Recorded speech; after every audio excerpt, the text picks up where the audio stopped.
dhinaca kale xukuumadda federaalka ah ee Soomaaliya ayaa ka jawaabtay shirkaas ka dhacay magaalada Nairobi oo badankiis dhaliilo loogu soo jeediyo dowladda federaalka ah ee Soomaaliya iyada oo qaybo kooban digniin iyo talooyin la isugu diray. shirka oo ay yeesheen mucaaradka ugu xoogan ee dowladda federaalka ah ee Soomaaliya kadib markii sida ay sheegeen ay shir noocan oo kale ku qaban kari waayeen magaalada Muqdisho ayaa waxa ay dowladda federaalka ah ee Soomaaliya oo ka jawaabaysa ay sheegtay in mucaaradka shirka ku yeeshay Nairobi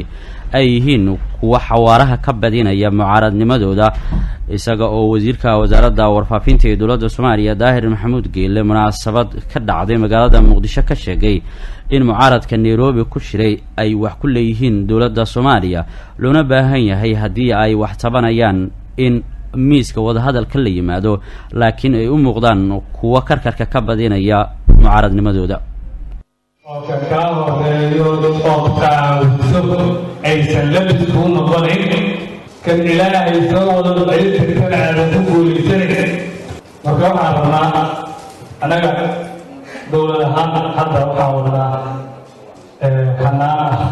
isugaadin waxaan damacsanaa qorshe ahaan waqti dhowaan nabdi doontaa xanaan isugaadin marka dadka hadda dowladaha inta tagay aan dareemayn inay sii fogaanayaan waxaan leenahay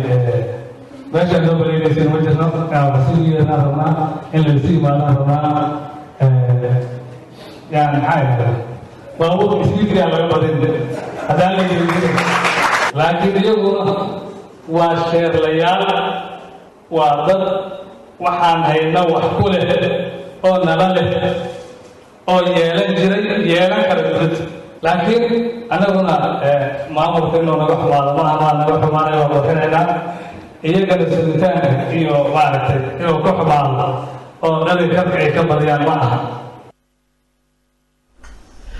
dhinaceeda wasiirka wasaaradda dhalinyarada ee ciyaaraha ee xukuumadda Soomaaliya Khadiija Maxamed Diiriye oo la hadlaysay BBC ayaa sheegtay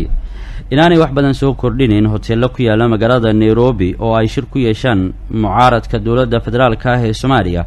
isla markaana xilligan aan la joogin in lagu murmo waa fashilantay iyo ma fashilmin laakiin muhiim ay tahay in wadada saxda ah loo soo maro shirarka noocaas ah ee Muqdisho lagu qabanayo iyada oo diiday in xukuumadda Soomaaliya ay horistaag ku sameysay shirarka lagu dhaliilayo oo Muqdisho lagu qabanayo taas bedelkeeda waxa ay sheegtay in muhiim ay tahay in hanaanka amni ee loo dejiyay marka shirar noocaas ah la qabanayo ay maraan siyaasiyiinta doonaya in shirarkaasi ay qabsadaan. baarlamaanka laga dhex sheegay baarlamaanka laga dooday mooshin ay soo jeediyeen soo jeedintaasa hay-adihii ammaanka loogu yeeray 3 beri oo kasii horeysay kulankii hadda ugu dambeeyey fadhigii shanaad fadhigiisa afraad lagu qabtay ayaa jiray oo 3 maalmood sidaas si lamid ah uu albaabada ugu xiray dowladda wax alla wixii howla lahaayeen waa la bandhigay wax alla wixii qabeen way ku soo bandhigeen in wax diidayo wadi wax kale ka doorbiday wuxuu doonayaan jirinaan u arkaa marka aqliga inuu shaqeeyaa la rabaa mansabkii mas'uuliyadda ay xambaarsan yihiin inay ixtiraamaan laftirkooda laga rabaa laakiin hotel Nairobi ku yaala waa fashilantay iyo ma fashilmin kuma yooyootameyn. mucaaradka dowladda federaalka ah ee Soomaaliya ayaa sheegay in bisha Juun ama bisha 6 ee soo socota ay qorsheynayaan in shirweyne qaran oo looga arinsanayo xaaladda guud ee waddanka ay rajeynayaan inay ku qabtaan magaalada Muqdisho haddii sida ay sheegeen ay ogolaato xukuumadda federaalka ah ee Soomaaliya haddiise laga hor yimaado ay meelo kale oo Soomaaliya ku qaban doonaan taas oo go'aan lagaga gaarayo mustaqbalka Soomaaliya.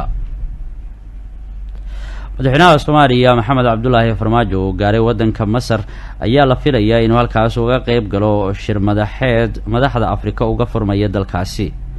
Faisal Cabdi ayaa faafahinaysa. madaxweynaha jamhuuriyadda federaalka Soomaaliya Maxamed Cabdullaahi Farmaajo wafdi oo hogaaminaya ayaa gaaray dalka Suudaan halkaas uu ka furmi doono shir lagaga arinsanayo xaaladda dalka Suudaan. shirkan ayaa lagaga arinsanayaa xaaladda dalka Suudaan iyo sidii xal waara looga gaari lahaa qalalaasaha siyaasadeed ee ka jira dalka Suudaan. madaxweynaha ayaa shir duceedyo la yeelan doona madaxda Afrika iyo mas'uuliyiinta dalka Suudaan ee ka qayb galaya shirkan isaga oo la wadaagi doona mowqifka dowladda federaalka Soomaaliya iyo shacabka Soomaaliyeed ee ku aadan garab istaaga iyo taageerada shacabka aan walaalaha nahay ee Suudaan. masar horey waxaa ugu sugnaa wasiirka arrimaha dibadda ee xukuumadda soomaaliya kaas oo shir guddoomiyey shirka ururka jaamacadda carabta oo looga hadlayay xaaladda falastiin iyo sidoo kale xaalado kale. madaxweynuhu wuxuu qaahiro u yimid inuu uga qayb galo shir madaxeed kooban oo looga hadlayo arrinta suudaan. shirkaas waxaa isugu imaanaya dalalka dariska la ah suudaan sida dalalka igad oo ay soomaaliya xubinta ka tahay iyo masar iyo chad. waxaa masar ayaa martigelinaysa maxaa yeelay madaxweynaha masar waa ka sokow inuu yahay daris suudaan ay masar tahay. waa sanadkan masar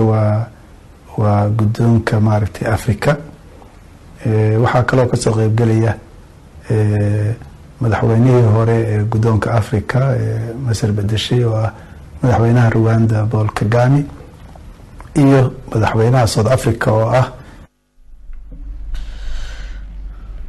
wasiirka wasaaradda arrimaha dibadda ee dowladda federaalka ah ee Soomaaliya Axmed Ciise Cawad oo ka hadlayay safarka madaxweynaha Soomaaliya uu ku joogo wadanka Masar oo xalay gaaray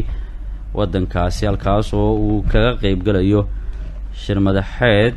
ay wadamada Afrika madaxdooda uga qayb galayaan wadankaasi Masar oo looga hadlayo xaaladda wadanka Suudaan oo qalalaaso uu ka aloosan yahay.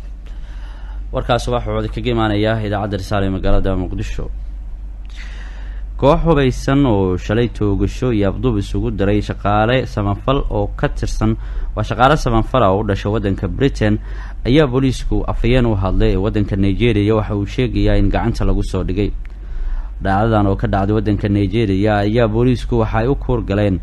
baaritaan qoto dheer ah kadib cadeemo iyo xogo baaritaanka laga ambaqaadi karo oo soo baxay. afayeenka ayaa sheegay in gacanta lagu soo dhigay 2 ruux oo la tuhmayo inay ka tirsanayd dableydii falkaasi ku kacday. waxa uu sidoo kale sheegay in baaritaan lagu hayo halka ay ku sugan yihiin iyo xaaladooda sida ay tahay. 2 ruux kale oo afduub ahaan waa 3 ruux kale oo afduub ahaan loo haysto.